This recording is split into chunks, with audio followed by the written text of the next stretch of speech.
앞으로 다가오는 4차 산업 시대에는 저희가 이 미생물을 어떻게 활용할 수 있을지가 좀 궁금합니다.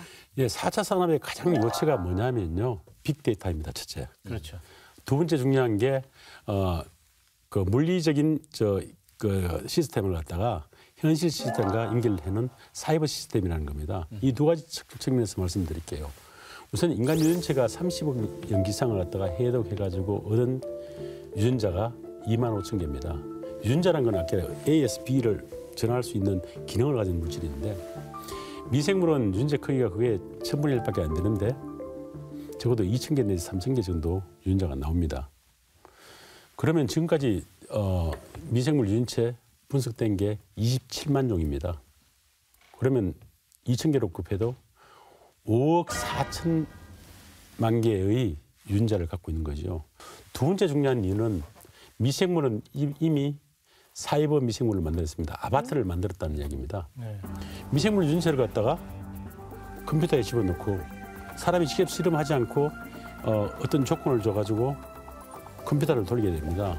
그럼 컴퓨터는 밤새도록 돌면서 수만 번의 실험을 해가지고 가장 좋은 결과를 갖다가 내주면 사람은 그 중에서 가장 좋은 결과를 테스트가 가장 좋은 결과를 갖다 그 하는데 생산하면 되는데 이게 미생물이 가상 생명체를 만들었고 그래서 아바타나 이런 것들이 영화에서뿐만 아니라 실제로 가능하다는 걸 보여주는 좋은 예가 되겠습니다. 그 우주 개척할 때 미생물을 보내가지고 미생물로 하여금 뭐 이렇게 조작하게 할 수도 있나요? 가까운 달에도 정말 초기 지구하고 같다고 치면 우리가 대량의 미생물을 퍼뜨리면 거기서 산소를 만들고 또 뭐 이렇게 가능하다면 언젠가 달을 식민지로 우리가 개척해가 인간이 자유롭게 살 수 있을 거라고 우리는 상상하는 거죠. 또 화성도 가능할 거고 뭐 이런 생각을 갖고 많이 접근하고 있고 지금은 뭐 공상적인 이야기라 할지라도 과학자는 가능성이 있다면 무조건 도전하기 때문에 그렇죠. 네. 도전을 해야 된다고 생각합니다. 우리한테 유익할 것처럼 생각이 돼서 만들었어요. 그런데 생각지 못하게 그게 상당히 유익하지 않은 그런 것들이 만들어질 가능성은 없네? 예, 그런 거에 대해서 굉장히 위험성이 있기 때문에 네. 요즘 뭐 GMO나 이런 거에 대해서 경각심을 갖는 겁니다. 그래서 생물 윤리라든지 생명 윤리라든지 이런 거에 대해서 굉장히 강조하는 이유가 무조건 좋다고 좋은 게 되는 게 아니고 나쁜 게 됐을 때 어떻게 되는 거냐. 이런 거에 대해서 굉장히 위험성이 있기 때문에 거기에 대해서 심각하게 고민해야 되고 그 연구 방법으로 나쁘게 된 케이스를 찾아가지고 그렇게 일어나지 않도록 막는 게 예방하는 게 가장 중요하다고 생각합니다. 그러지 않아도 지금도 상당히 많은 종류의 미생물이 있고 이런 거를 제대로 잘 활용을 못 하는데 그거 말고 또 새로운 거를 만들려고 했다가 이게 또 엄청나게 우리한테 큰 이 부작용이 생길 수 있지 않을까 싶은 생각이 들어서 이게 확실한 어떤 그 확신 없이 새롭게 이렇게 뭐 조작을 해서 새로운 미생물을 만들려고 한다는 거는 제 생각에 지금 상태로서는 상당히 시기상조고 이 문제가 좀 많이 생길 수 있지 않을까 하는 생각이 듭니다. 의지와는 무관하게 이미 미국이나 선진국에서 굉장히 많이 하고 있습니다. 제가 좀 말씀드린 게 인공생명체, 인공미생물은 2000년대 중반에 이미 시도를 했습니다. 마이코플라즈마라는 미생물 가지고 크릭 벤트라는 분이 있는데 그분이 인간 유전체 해독하는데 중요한 역할을 한 분인데 했고 작년에 또 그분이 이제 번식을 할 수 있는 그런 걸 만들었습니다.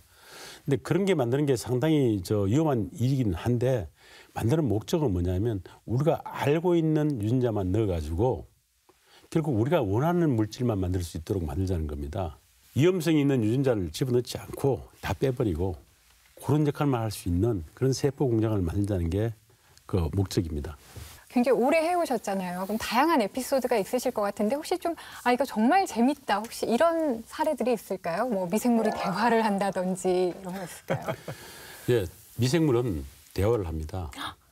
여러분 알다시피 병원성 미생물이 사람한테 들어가 한 마리는 너무나 작지 않습니까? 네. 그놈이 독소를 내봤자 사람 끄떡하지 않습니다. 감지도 못합니다. 그런데 사람은 아프잖아요.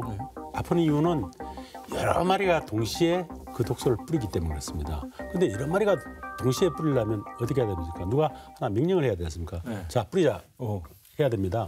그런데 실제로 보니까 뿌리자 하더라고요. 그런데 언어를 사용합니다. 사람은 이제 말로 음파로 언어를 사용하는데 미생물은 화학 언어를 사용합니다. 어떤 화학 물질을 내면 그에 따라서 집단 행동을 같이 하게 되는 겁니다. 그래서 수많은 미생물이 동시에 독을 내기 때문에 사람은 아프게 되는 겁니다. 향후 미생물 연구 과제는 무엇인지가 좀 궁금한데요. 예, 지금 현재 미생물은 1% 미만만 키울 수 있습니다. 그럼 99% 이상의 미생물이 아직 무언가도 모르고 있습니다. 우리가 인간이 필요로 하는 모든 물질이나 자원을 그 99%에서 얻을 수 있는 제 생각은 신천지라고 생각을 합니다. 지금 인간들은 굉장히 어려운 점이 많습니다. 기후변화도 일어나고 자원도 부족하고 오염도 일어나고 또 감염병 때문에 문제가 생깁니다. 미생물을 잘 이용하면 이런 문제를 모두 해결하면서도 건강한 지구를 만들 수 있는 그런 방향으로 우리는 연구를 해 나갈 겁니다. 청소년들도 이 미생물 얘기를 들어보면은 야, 우리가 살아가는데 미생물은 꼭 필요한 거고 아직 모르는 분야가 너무나 많고 해야 될 일이 굉장히 많고 미생물이 없이는 인간체나 모든 생명체가 살 수 없다. 그러니까 아직도 해야 될 일이 굉장히 많은 희망이 있는 분야다. 제가 미생물을 전공하지는 않았지만 앞으로 미생물들도 많이 관심을 갖고 좀 하면은 미래에 가능성이 많은 분야다. 이런 생각이 좀 듭니다. 요사이 우리나라의 가장 심각한 문제, 미세먼지. 미세먼지 먹을 수 있는, 미세먼지 없앨 수 있는 그 미생물을 좀 찾아주시면 아주 참 노벨상 받을 수 있지 않을까 생각합니다. 근데 우리나라에서 미생물의 연구 수준은 외국이랑 비교해서 어떻고 또 인력은 어떤지 한번 좀 또 궁금한데요. 예, 미생물에 대한 연구는 새로 미생물을 찾는 분야는 제가 같이 연구하면서 세계 1등을 계속 했습니다. 그런데 요즘 또 4차 산업혁명이나 또는 IT나 이런 걸 하다 보니까 미생물 하시는 분들이 많이 빠져나가가지고 또 전공을 그걸로 바꾸더라고요. 또 이제 4차 산업이 굉장히 중요하면 또 미생물 하는 분들이 또 모일 거라 생각됩니다. 그런데 제 생각 같아서는 꾸준히 한물 파괴식으로 연구를 하게 되면 아마 우리나라가 굉장히 고민하고 있는 노벨상도 이런 데서 나올 수 있지 않을까는 생각을 가집니다.